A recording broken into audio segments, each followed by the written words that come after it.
AP మంత్రి రోజాపై Puttur YCP councillor Bhuvaneswari తీవ్ర ఆరోపణలు చేశారు. భువనేశ్వరి పుత్తూరు 17వ వార్డు కౌన్సిలర్ గా ఉన్నారు. ఆమె వైసీపీ నేత అయితే పుత్తూరు మున్సిపల్ చైర్మన్ పదవి కోసం మంత్రి రోజా 70 లక్షల డబ్బు డిమాండ్ చేశారని భువనేశ్వరి ఆరోపించారు. ఈ క్రమంలో మంత్రి రోజా సోదరుడు కుమారస్వామి రెడ్డికి 3 విడతల్లో 40 లక్షలు ఇచ్చానని వెల్లడించారు. చైర్మన్ పదవి ఇవ్వకపోగా తాను చెల్లించిన డబ్బు కూడా తిరిగి ఇవ్వలేదని భువనేశ్వరి ఆపోయారు.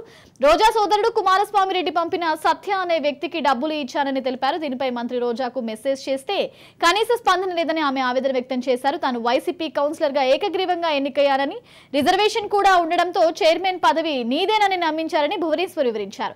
కానీ తన నుంచి డబ్బులు తీసుకుని కూడా చైర్మన్ పదవిని ఇతరులకు అమ్మేశారని ఆరోపించారు.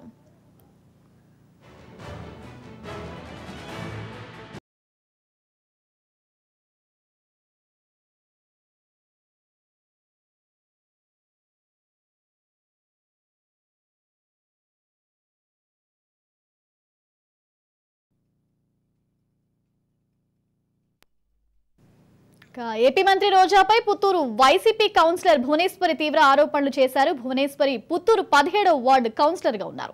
ఆమె వైసీపీ నేత అయితే పుత్తూరు మున్సిపల్ చైర్మన్ పదవి కోసం మంత్రి రోజా 70,000 లక్షల రూపాయల డబ్బులు డిమాండ్ చేశారని భువనేశ్వరి ఆరోపించారు. ఈ క్రమంలో మంత్రి రోజా సోదరుడు కుమారస్వామి రెడ్డికి 3 విడతల్లో 40 లక్షలు ఇచ్చానని వెల్లడించారు. ఓవరాల్ గా ఇదే అంశానికి సంబంధించి మరింత సమాచారం మా ప్రతినిధి మధుసూదన్ రెడ్డి అందిస్తారు. మధుసూదన్ రెడ్డి చెప్పటిక వైసీపీ కౌన్సిలర్ అయిన భువనేశ్వరి మంత్రి రోజాపై ఆరోపణలు చేస్తున్నారు. అసలు ఏం జరిగింది, దీనికి సంబంధించి అప్డేట్ అయింది.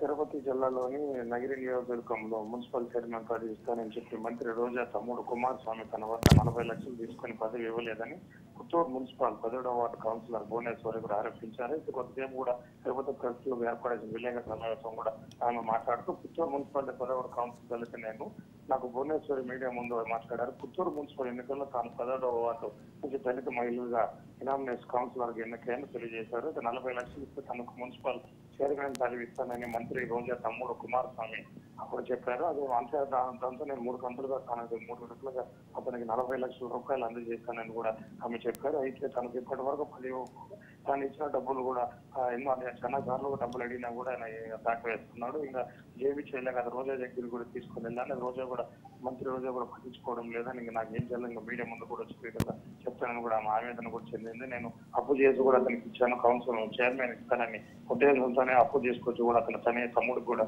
నేను డబ్బులు ఇచ్చాను, కానీ డబ్బులు పదవి లేదు, డబ్బులు తిరిగి కూడా ఇవ్వలేదని కూడా ఆమె ఆవేదన కూడా చెందింది.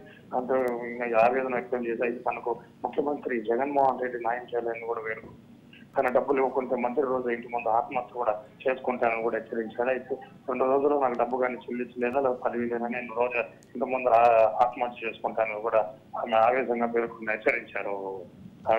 Right, thank you Madhusudan.